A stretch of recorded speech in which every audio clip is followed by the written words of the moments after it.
नए सिपा सलार और नए chairman joint chief of staff committee Aiwan Sadr भी गए, वहाँ मुलाकात उनकी हुई, मुबारकबाद दी सदर मुमलिकत ने। कुछ देर पहले तलाई के वज़ीर आज़म से मुलाकात हुई है और कामरान शाह साहब भी दोबारा हमें ज्वाइन कर चुके। ब्रेक से पहले आपकी उनकी एक गुफ्तगू अधूरी रह गई थी।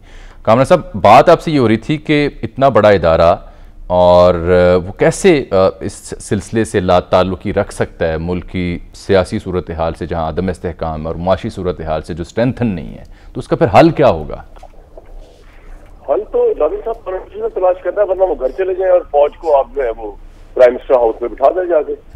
बेसिकली फौज का ये हम यूज हो चुके हैं ना इस काम के। बिल्कुल के प्रॉब्लम है तो वो फौजी होते तो प्रोफेशनल है, पढ़े भी होते हैं, पोस्ट भी होते हैं बाहर के। तो हम शॉर्टकट में, हमसे मुराद हमारे पॉलिटिशियन वो ये शॉर्टकट वे इख्तियार करते हैं कि फौज को जो है हर जगह आगे कर दें। तो फौज को बिठाना है तो प्राइम मिनिस्टर को बाहर फेंके, आरबीसी को वहां बिठा दें उनकी जगह जाके। तो मतलब ये कि ये तो बाउंड्री सब कामरान, यानी इस तकर्री का ये पैगाम है कि अब इमरान खान साहब को हुकूमत से बात करना पड़ेगी।